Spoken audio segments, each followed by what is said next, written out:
യോദ്ധ എന്നാണ് പേര്. നേപ്പാളിൽ പോയാൽ ഞാൻ 40 ദിവസം കഴിഞ്ഞ് വരും. അണ്ണാ ഇടയ്ക്കൊരു 3 ദിവസം മുങ്ങി വാണ. എവിടെ നിന്ന്? നേപ്പാളിൽ. ജഗതി ചേട്ടൻ എൻ്റെ കൂടെ പറഞ്ഞാണ്, അണ്ണാ ഇടയ്ക്കൊരു 3 ദിവസം അവിടെ നിന്ന് മുങ്ങി വാണ. എവിടെ നിന്ന് കിഷ? നേപ്പാളിൽ.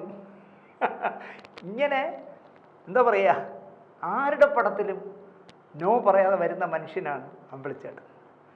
അപ്പോൾ മോഹൻലാൽ ചോദിക്കുകയാണ്, ഇടയ്ക്ക് ഞാൻ ചേട്ടനോട് പറഞ്ഞില്ലേ എന്തിനാ ഇങ്ങനെ തരം നോക്കാതെ എല്ലാ പടത്തിലും, ഇനി ഒരു സെലക്ഷൻ വയ്ക്കണം, എന്ത് ചെയ്യാനാ, ആരോടും വയ്യാന്ന് പറയാൻ പറ്റില്ല എന്ന് ചേട്ടൻ പറയും. അമ്പിളിച്ചേട്ടൻ പറയുന്നത് എനിക്കൊരാളിനോട് നോ പറയാൻ പറ്റില്ല, എങ്ങനെയെങ്കിലും ഞാൻ അഭിനയിച്ചിരിക്കും, ഞാൻ ഉറങ്ങേണ്ട സമയത്തെങ്കിലും പോയി അഭിനയിച്ചിരിക്കുമെന്നാണ്. സൗഹൃദങ്ങൾ കൊണ്ട് എന്നേക്കാൾ കുഴപ്പമുണ്ടാവുന്നത് ചേട്ടനാണ്. മോഹൻലാൽ പറയുക, ചിരിയുടെ ലാൽ ജഗതിയെ കുസൃതിയോടെ ഇക്ലിയാക്കുന്നു, 2 സൈഡിൽ വിട്ടു. എന്നിട്ട് പറയാം, സൗഹൃദങ്ങൾ കൊണ്ട് ഏറ്റവും കൂടുതൽ കുഴപ്പമുണ്ടാക്കുന്ന ചേട്ടനാണെന്നാണ് പറഞ്ഞത്. അതായത് കല്ലൻ കൃഷ്ണദാസിനെയൊക്കെ പോലുള്ളവർക്കല്ലേ പുള്ളി ഡേറ്റ് കൊടുത്ത് കുളവാക്കണേ. അപ്പം ജഗതി പറയുകയാണ്, അണ്ടർലൈൻഡ് കേൾക്കണം ഇപ്പോഴത്തെ നടീനടന്മാർ, കഥ എന്താണ്, സംവിധായകൻ ആരാണ് എന്നൊന്നും എഗ്രിമെൻ്റ് എഴുതുമ്പോൾ ഞാൻ ചോദിക്കാറില്ല. ക്ഷണിച്ചാൽ അഭിനയിക്കുക എൻ്റെ കർമ്മം. കഥ തീരുമാനിക്കും മുമ്പേ തന്നെ നമ്മുടെ കാര്യം മറക്കല്ലേ എന്ന് വിളിച്ചു പറയുന്നവരുണ്ട് നമ്മുടെ മലയാള സിനിമയിൽ. സെലക്ട് ചെയ്യാൻ ഞാൻ ഹീറോ അല്ലല്ലോ അന്യ. മോഹൻലാലിനോട് പറയുക, സെലക്റ്റീവ് ആവാനേ ഞാൻ നിന്നെപ്പോലൊരു ഹീറോ അല്ലല്ലോ അന്യ. ലാലിനത് പറ്റും. അഭിനയിക്കാൻ കിട്ടുന്ന റോളുകളിൽ പുതുമയില്ലെന്ന് ഒരിക്കൽ ലാലും പറഞ്ഞിട്ടില്ലേ? നീ എന്നോട് പറഞ്ഞില്ലേ ഇപ്പോൾ അഭിനയിക്കാൻ കിട്ടുന്ന വേഷങ്ങളിലൊന്നും പുതുമയില്ല. പോട്ടെ, പാറമടയിൽ പണിയെടുക്കുന്നവന് ആസ്മ വരും. അതെനിക്കൊരു പുതിയ അറിവായിരുന്നല്ലോ, പൊടിയടിക്കുന്നതുകൊണ്ടായിരിക്കാം. പാറമടയിൽ പണിയെടുക്കുന്നവന് ആസ്മ വരും. മണൽ വാരുന്ന തൊഴിലാളിക്ക് വാദം വരും. കാരണം എപ്പോഴും വെള്ളത്തിൽ ഒരുപാട് മണിക്കൂർ വെള്ളത്തിൽ നിന്ന് മണൽ വരുന്നതുകൊണ്ട് അവർക്ക് വാദം വരും. അതുപോലെ സിനിമയിലും ഇങ്ങനെ നേരമില്ലാത്ത ഒരു ഓട്ടം. പല ചങ്ങാതികളും എൻ്റെ വീട്ടിൽ വന്നിട്ട് എത്രയോ നാളായി, ലാലും വന്നില്ലല്ലോ ഇതുവരെ എൻ്റെ വീട്ടിൽ. അവിടെ ചില ചോദിക്കുക. മോഹൻലാലിൻ്റെ മറുപടി, അതിന് നമ്മൾ 2 വീട്ടിലുണ്ടാവാറില്ലല്ലോ, പിന്നെ ആരെ സൽക്കരിക്കാൻ? നമ്മളെല്ലാം ഒരു കുടുംബമല്ലേ. ഞാൻ നിങ്ങളുടെ വീട്ടിൽ വന്ന് നിങ്ങൾ എന്നെ സൽക്കരിക്കുക, എൻ്റെ വീട്ടിൽ വരുമ്പോൾ നിങ്ങളെ സൽക്കരിക്കുക, അതൊന്നും വേണ്ട. ആരെ സൽക്കരിക്കാൻ? അല്ലെങ്കിലും നമ്മൾ സ്ഥിരം കാണുന്നുണ്ടല്ലോ, അത് സെറ്റിലാണെന്ന് മാത്രമല്ലേ ഉള്ളൂ ചേട്ടാ എന്ന് മോഹൻലാൽ. ജഗതി വീണ്ടും പറയാണ്, പിന്നെയും സുഹൃത്തിനെ കണ്ടുകൊണ്ടിരുന്നാൽ നമുക്ക് ശ്വാസം മുട്ടലാവും. നമുക്ക് മറ്റ് കാര്യങ്ങളൊക്കെ ഇല്ലേ, ദിവസവും ഫോൺ ചെയ്ത് ഒടുവിൽ താനൊന്ന് ഫോൺ വയ്ക്കടേ എന്ന് പറയിപ്പിക്കുന്ന എന്തിനാ? അതുകൊണ്ടാണ് ഞാൻ ആരെയും, ലാലടക്കമുള്ള ആരെയും വിളിച്ച് ശല്യം ചെയ്യാത്തത് എന്നാണ് ജഗതി പറയുന്നത്. സ്ഥിരമായി ഫോൺ വിളിച്ച് അവസാനം ലാല് തന്നെ പറയും, ഒന്ന് ഫോൺ വെച്ചിട്ട് പോവുമോ എന്ന് പറയരുത് എന്നാണ് ജഗതി പറയുന്നത്. ഒരിക്കലും വീട്ടിൽ പോകാൻ പറ്റാത്തവനാണ് ഞാൻ. ഇതൊക്കെയാണ് അറന്നു എന്ന് പറയുന്നത്. ആലോചിച്ചു, എത്ര വർഷമായിട്ടിപ്പോൾ അമ്പിളിച്ചേട്ടൻ വീട്ടിൽ തന്നെ ഇരിക്കുന്നു. ആലോചിച്ചോക്കി. ലാലിന് നരേൻ പോലുള്ള വലിയ ശാരീരിക അധ്വാനമുള്ള സിനിമ ചെയ്താൽ 5-6 ദിവസം വിശ്രമിക്കാം. എനിക്ക് ലാലിൻ്റെ പടം കഴിഞ്ഞാൽ മറ്റൊരു ഹീറോയുടെ പടത്തിന് പറക്കണം. എത്ര നായകന്മാരാണ്, മോഹൻലാൽ, മമ്മൂട്ടി, ജയറാം, ദിലീപ്, സുരേഷ് ഗോപി, എല്ലാവരുടെ പടത്തിലും ഞാൻ വരണ്ടേ. അതുകൊണ്ട് ലാൽ നരൻ കഴിഞ്ഞാൽ ഒരാഴ്ച ചിലപ്പോൾ വീട്ടിൽ റെസ്റ്റ് എടുക്കുമായിരിക്കും. ഞാൻ പക്ഷേ നരൻ കഴിഞ്ഞാൽ അടുത്ത സെറ്റിലേക്ക് പറക്കുകയല്ലേ രാത്രി എന്നാണ് അദ്ദേഹം പറയുന്നത്. അപ്പോൾ ലാല് എല്ലാവർക്കും കൂടി ആകെ ഒരു ജഗതി ശ്രീകുമാറേ ഉള്ളൂ. ജഗതിയുടെ തോളി കൈയിട്ടിട്ട് ലാൽ കെട്ടിപ്പിടിക്കുന്നു. എന്നിട്ടാണ് പറയുന്നത്, എല്ലാവർക്കും കൂടി ആകെപ്പാടെ ഒരൊറ്റ ജഗതി ശ്രീകുമാറല്ലേ ഉള്ളൂ. ഗൾഫിലെ മലയാളികളെ നോക്കൂ, എത്ര വർഷത്തിന് ശേഷമാണ് അവർ വീട്ടിൽ വരുന്നത്, അതും ഇത്തിരി ദിവസത്തേക്ക്. അതൊക്കെ വെച്ച് ആലോചിക്കുമ്പോൾ നമ്മൾ എത്രയോ ഭേദമല്ലേ ചേട്ടാ എന്ന് ചോദിച്ചു. അപ്പോൾ ജഗതിയുടെ മറുപടി, വീട്ടുകാര്യം നോക്കാൻ നേരം കിട്ടുന്നില്ലല്ലോ എന്ന് ഞാൻ ഇടയ്ക്കിടയ്ക്ക് വിഷമിക്കാറുണ്ട്. അപ്പതാ മറ്റൊരു ചിന്ത വരും, പണിയല്ലേ ആദ്യം, അതുകൊണ്ടല്ലേ നമ്മളൊക്കെ ജീവിക്കുന്നത്. അപ്പോൾ ലാലു പറയുകയാണ്, എൻ്റെ കുട്ടികളും ഭാര്യയും ഈ ജീവിതത്തോട് പൊരുത്തപ്പെട്ട് കഴിഞ്ഞു ചേട്ടാ. ലോകത്ത് ഏത് ഭാര്യയും ഭർത്താവ് എത്ര കൂടെ ഇരിക്കെ നല്ലത് ചെയ്താലും, ലോകത്തെ ഏത് ഭാര്യമാരുടെ കൂടെയും ഭർത്താവ് ഇരിക്കുകയും നല്ലത് ചെയ്യുകയൊക്കെ ചെയ്താലും ഒരു ചെറിയ തെറ്റ് വന്നാൽ പിണങ്ങും, ബാക്കിയൊക്കെ മറക്കും. എന്നാലും ചേട്ടൻ ഇങ്ങനെ എന്ന് പറഞ്ഞ് അവർ സങ്കടപ്പെടും. അപ്പോഴാണ് ജഗതിയുടെ മറുപടി, പിറന്നാളിന് ചേട്ടൻ വന്നില്ലല്ലോ, മോളുടെ 28-ന് വന്നില്ലല്ലോ, അതെന്താ വരാത്തത്, ഇങ്ങനെയൊക്കെയാണ് ചോദ്യങ്ങളല്ലേ. ആ ദിവസം ചിലപ്പോൾ ഏതെങ്കിലും പടത്തിൻ്റെ ക്ലൈമാക്സ് ചിത്രീകരിക്കുകയായിരിക്കും. ആ ക്ലൈമാക്സ് ഇട്ടെറിഞ്ഞിട്ട് 10-15 ആർട്ടിസ്റ്റുകളുള്ള ക്ലൈമാക്സ് അവിടെ കിടക്കട്ടെ, ഞാൻ എൻ്റെ കുട്ടിയുടെ 28 കെട്ടിയിട്ട് വരാം, അല്ലെങ്കിൽ എൻ്റെ ഭാര്യയോടൊപ്പം വിവാഹ വാർഷികം ആഘോഷിച്ചിട്ട് വരാമെന്ന് സിനിമാക്കാരന് പറയാൻ കഴിയില്ല എന്നാണ് ജഗതി പറയുന്നത്. അപ്പോൾ മോഹൻലാൽ പറയുകയാണ്, ഈയിടെ ഒരു പഠനം എവിടെയോ വായിച്ചു ചേട്ടാ, അതിൽ പറയുന്നുണ്ട് ലോകത്ത് ഒരു ഭാര്യയും വിവാഹ ദിവസം അല്ലെങ്കിൽ വിവാഹ വാർഷികം മറക്കാറില്ല. ഈ തിരക്കിൽ നിന്ന് വീണാൽ, നമ്മൾ ഈ സിനിമയുടെ തിരക്കിലാണല്ലോ, ഞാൻ പക്ഷേ വിവാഹ വാർഷികം പോലും മറന്നു പോയിട്ടുണ്ട് ചേട്ടാ എന്നാണ് മോഹൻലാൽ പറയുന്നത്. അപ്പോൾ ജഗതി പറയുന്നു, ഞാനും മറന്നു പോയിട്ടുണ്ട്. ഒരു ദിവസം ഭാര്യ ചോദിച്ചു, ഇന്നലെ എന്തായിരുന്നു വിശേഷം എന്നറിയാമോ? ഇന്നലെ മറ്റേ പടത്തിൻ്റെ സെറ്റിലായിരുന്നില്ലേ, നല്ല ഹ്യൂമറായിരുന്നു എന്ന് ഞാൻ മറുപടി പറഞ്ഞു. അപ്പോൾ ചേട്ടൻ മറന്നുവല്ലേ എന്നായി ഭാര്യ. വിവാഹ വാർഷികമെന്ന് അവൾ പറഞ്ഞു. ഇപ്പോൾ അവൾക്കും അതൊക്കെ ഒരു ശീലമായി, പരാതി പറച്ചിലൊക്കെ നിർത്തി. അപ്പോൾ ലാൽ പറയാണ്, ഷൂട്ടിങ്ങിനിടെ വെള്ളിയാണെന്നോ ശനിയാണെന്നോ ഇന്ന് ഏത് ദിവസമാണെന്നോ പോലും മറന്നു പോകും നമ്മൾ, ഡേറ്റുകൾ പോലും ഓർമ്മയില്ല. അതാണ് നമ്മൾ സിനിമാ സെറ്റിൽ സംഭവിക്കുന്നത്. ശരിയായിരിക്കാം, 100% ലാൽ പറയുന്നത് ശരിയാണ്. അപ്പോൾ ജഗതി പറയാണ്, ഡേറ്റിൻ്റെ കാര്യം ഓർത്തപ്പോഴാണ് വിലക്കിൻ്റെ കാര്യം ഓർമ്മ വന്നു. ജഗതി ഉടൻ അടുത്ത വിഷയത്തിലേക്ക് കിടക്കുക. ഡേറ്റിൻ്റെ കാര്യം ഓർത്തപ്പോഴാണ്, ഒരു ഡേറ്റ് തെറ്റിച്ചതിൻ്റെ പേരിൽ ജഗതിയെ കുറച്ച് ദിവസം പോലീസ് അസോസിയേഷൻ വിലക്കി. അപ്പോൾ അതിനെപ്പറ്റി പറയുക, ഡേറ്റിൻ്റെ കാര്യം പറഞ്ഞപ്പോഴാണ് വിലക്കിൻ്റെ കാര്യം ഓർമ്മ വന്നു. എൻ്റെ കുഴപ്പമല്ല, ഒരു പടത്തിൽ അഭിനയിച്ച് തീരാൻ 2 ദിവസം കൂടുതലെടുത്തു. നമ്മുടെ കയ്യിൽ നിൽക്കുന്ന കാര്യമല്ലല്ലോ. എല്ലാം മനസ്സിലായപ്പോൾ വിലക്ക് നീങ്ങി. ലാലും ഇന്നസെൻറ്റും അമ്മയും ഒക്കെ ഇടപെട്ടാണല്ലോ ആ വിലക്ക് മാറ്റി തന്നത്. പക്ഷേ തിലകൻ പറയുന്ന വിലക്ക് ഒരു കൽപ്പിത കഥയാണ്. ജഗതി പറയുകയാണ്, പക്ഷെ ഞാൻ ഈ പറഞ്ഞ വിലക്ക് പോലെ അല്ല, തിലകൻ പറയുന്നത് ഒരു കൽപ്പിത കഥയാണ്. ഇങ്ങനെ ഒരു അഭിനയ പ്രതിഭയെ ഒഴിവാക്കാൻ പറ്റുമോ എന്നാണ് ജഗതി ചോദിക്കുന്നത്. മോഹൻലാൽ പറയുകയാണ്, നമ്മൾ ഒരിക്കലും ചിന്തിക്കാത്ത കാര്യമാണ് ചേട്ടാ തിലകൻ ചേട്ടൻ പറയുന്നത്.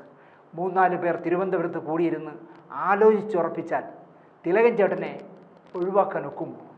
എത്രയോ കഥാപാത്രങ്ങൾ ഞങ്ങൾ ഒന്നിച്ച് ചെയ്തു, പക്ഷേ ഇപ്പോഴും തിലകൻ ചേട്ടൻ അത് തന്നെ പറഞ്ഞുകൊണ്ടിരിക്കുന്നു. നമുക്ക് തിരുത്താനാവില്ലല്ലോ, പറയാനല്ലേ പറ്റൂ. ക്ഷിപ്രകോപിയായ തിലകനോട് അങ്ങനല്ല എന്ന് പറഞ്ഞ് വീണ്ടും കയറി പുള്ളി ഉടക്കും. അതുകൊണ്ട് മോഹൻലാലിനെ പോലെ ബുദ്ധിമാനായവർ മിണ്ടാതിരുന്നു കൊടുക്കും, പറയട്ടെ പറയട്ടെ. അപ്പോൾ ജഗതി പറയുകയാണ്, ഇവിടെയാണ് ഞാൻ തുടക്കത്തിൽ പറഞ്ഞ കാര്യം. ഒരു എന്താ പറയുക, മനസ്സിൽ തോന്നലായിരിക്കാം. അദ്ദേഹം പറഞ്ഞു, ഒരു 10 വർഷം കൂടി ഞാൻ സിനിമയിൽ കാണുമായിരിക്കും. അസ്ഥികളൊക്കെ ഒരു പരിധിവരെയല്ലേ വളരൂ. എന്നിട്ട് ആ 2 മുട്ടിൽ, കാലിൻ്റെ മുട്ടിലിട്ട് ഇങ്ങനെ പ്രത്യേക രീതിയിൽ തടയിട്ട് ഒഴിഞ്ഞിട്ട് അദ്ദേഹം പറയുകയാണ്, പിന്നെ ആ അസ്ഥികൾ തേഞ്ഞു തുടങ്ങും. ഒരു പ്രായം കഴിയുമ്പോൾ അസ്ഥികൾ തേഞ്ഞു തുടങ്ങും. അപ്പോൾ അഭിനയിക്കാൻ പറ്റുമോ? ഡയറക്ടർ ആക്ഷൻ പറയുമ്പോൾ, സാർ കസേരയിൽ നിന്ന് എനിക്ക് പതുക്കെ എഴുന്നേക്കാൻ പറ്റൂ, മുട്ടുവേദനയാണ് എന്ന് പറയാൻ പറ്റില്ലല്ലോ. മനസ്സ് ചെറുപ്പമായിരിക്കും, പക്ഷേ ശരീരത്തിന് വയസ്സാവുകേ. അപ്പോൾ വീണ്ടും മോഹൻലാൽ പറയാണ്, ജരാനരകൾ പ്രകൃതി നിയമമാണ്, മാറ്റാൻ പറ്റില്ല ആർക്കും. പക്ഷേ സമയം ഇനിയും ഉണ്ടല്ലോ, നമ്മൾ അഭിനയിച്ചുകൊണ്ടേയിരിക്കും. ലാൽ മാനത്തേക്ക് നോക്കി, ദേ പിന്നെയും പൊടിഞ്ഞു തുടങ്ങി എന്ന് പറഞ്ഞു. ചെറുതായിട്ട് ചന്നം പിന്നെ മഴ വരികയാണ്. എല്ലാവരും മനയുടെ ഉള്ളിലേക്ക് ഓടിക്കയറി.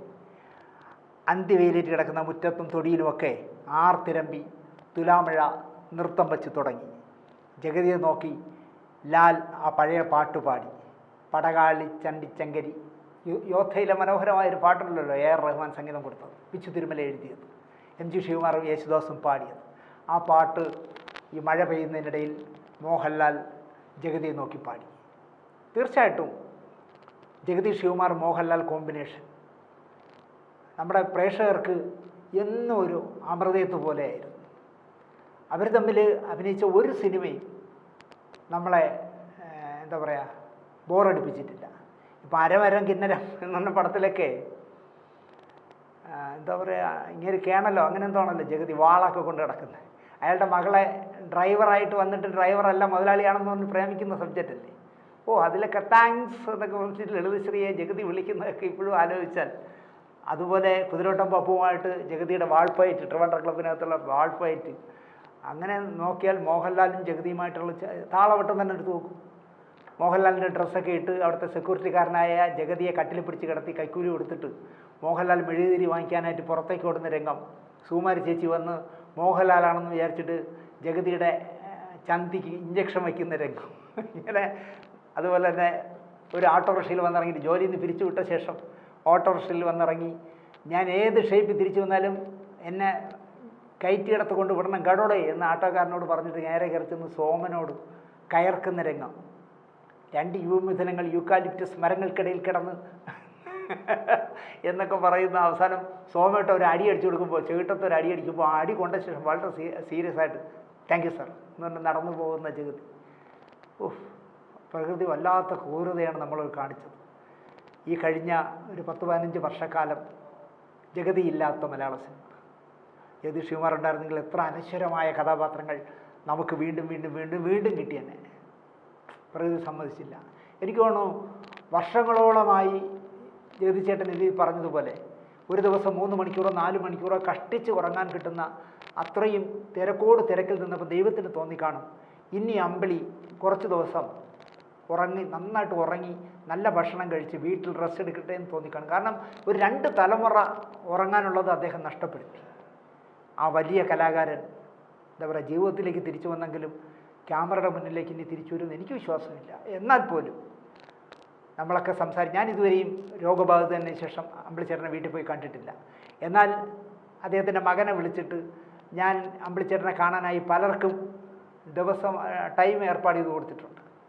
ഞാൻ രാജ്കുമാറിനോട് ഞാൻ ഒന്ന് വരട്ടെ അച്ഛനെ കാണാമെന്ന് ചോദിച്ചിട്ടില്ല. എന്തോ എനിക്ക് അമ്പിളിച്ചേട്ടനെ ഇന്നത്തെ രൂപത്തിൽ കാണാനൊരു മടി, ഒരു വൈക്ലഭ്യം. കാരണം ഞാൻ മുമ്പ് ഏതൊക്കെയോ പ്രോഗ്രാമുകളിൽ പറഞ്ഞിട്ടുണ്ട്, എനിക്ക് ചെറിയ നർമ്മം മതി പൊട്ടിച്ചിരിക്കാൻ. സെറ്റുകളിൽ ക്യാമറയ്ക്ക് മുന്നിൽ നിന്ന് അമ്പിളിച്ചേട്ടൻ സ്ക്രിപ്റ്റിലില്ലാത്ത നമ്പറുകൾ ഇടുമ്പോൾ സംവിധായകനെ പേടി പോലും ഇല്ലാതെ പൊട്ടിച്ചിരിച്ചു പോയിട്ടുണ്ട് ഞാൻ. അത് അമ്പിളിച്ചേട്ടന് ഭയങ്കര ഇഷ്ടമാണ്. കാരണം കട്ട് പറഞ്ഞ ഉടൻ അമ്പിളിച്ചേട്ടൻ ഈ പൊട്ടിച്ചിരിച്ച് എന്നെ ഇങ്ങനെ നോക്കിയിട്ട് അനിയ ഏറ്റാ എന്ന് ഞാൻ പറയും, ചേട്ടാ കലക്കി എന്ന് പറയും. അത് അമ്പിളിച്ചേട്ടനും ഭയങ്കര ഇഷ്ടമാണ് ഞാൻ അങ്ങനെ പറയുന്നത്.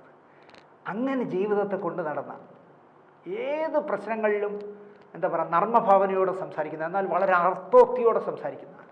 ഞാനൊരു സിനിമ ചെയ്യാൻ പോവുകയാണ് ചേട്ടാ, ചേട്ടൻ്റെ ഡേറ്റ് കിട്ടിയിട്ട് വേണം നായകനെ ഫിക്സ് ചെയ്യാനെന്ന് പറഞ്ഞപ്പോൾ, നിനക്ക് എത്ര ദിവസം വേണം? എനിക്കൊരു 18 ദിവസം. എൻ്റെ പൊന്നനിയ, ഞാൻ 6 പടം ചെയ്യും, നീ ഒരു കാര്യം ചെയ്യും, ഒരു 10 ദിവസം കൊണ്ട് തീർക്ക്. ഞാൻ തീരില്ല ചേട്ടാ, എനിക്ക് പതുക്കെ എടുക്കാൻ പറ്റും, ഞാൻ ആദ്യമായിട്ട് സംവിധാനം ചെയ്യുന്നതായിരിക്കും, ചേട്ടനെ 18 ദിവസം വേണം. അങ്ങനെ ഞാൻ പ്രതിഫലം ചോദിച്ചപ്പോൾ എന്നോട് പറഞ്ഞു, നീ എനിക്ക് എത്ര തരും? ഞാൻ കേട്ടു, ചേട്ടന് എത്ര വേണം? ചേട്ടൻ എത്ര ചോദിച്ചാലും ഞാൻ തരും. എന്നാൽ ഒരു കാര്യം ചെയ്യാനിയ, നീയേ എനിക്ക് ഒന്നിച്ചൊരു തുക തരണ്ട, ദിവസ ശമ്പളത്തിന് ഞാൻ വന്ന് അഭിനയിക്കാം, അത് മതിയോ? ഞാൻ പറഞ്ഞു, ഓ മതി. അപ്പോൾ നീ എനിക്കൊരു കാര്യം ചെയ്യും, എനിക്കൊരു 50,000 രൂപ വെച്ച് തരുമോ? ഞാൻ പറഞ്ഞു, അയ്യോ അത് നടക്കില്ല ചേട്ടാ. ശരി, 25,000 രൂപ വെച്ച് നീ തരുമോ? ഞാൻ പറഞ്ഞു, ഓ. അങ്ങനെ 25,000 രൂപ വെച്ച് ചേട്ടൻ അഭിനയിക്കാമെന്ന് സമ്മതിക്കുകയും 18 ദിവസത്തെ ഡേറ്റ് ഞാൻ വാങ്ങിക്കുകയും അതിൽ നിന്ന് അത്ഭുത ദ്വീപ് എന്ന് പറഞ്ഞ പടത്തിൽ അഭിനയിക്കാനായിട്ട് ഒരു 7 ദിവസം വിട്ടുകൊടുക്കേണ്ടി വന്നു. എന്നെ ചതിച്ചതാണ് എൻ്റെ സംവിധായകൻ. അത് ഞാൻ ഒരു സ്റ്റോറി പറഞ്ഞു. അമ്പിളിച്ചേട്ടനെ തിരിച്ചു വിട്ടില്ല, പറഞ്ഞ വാക്ക് പാലിച്ചില്ല.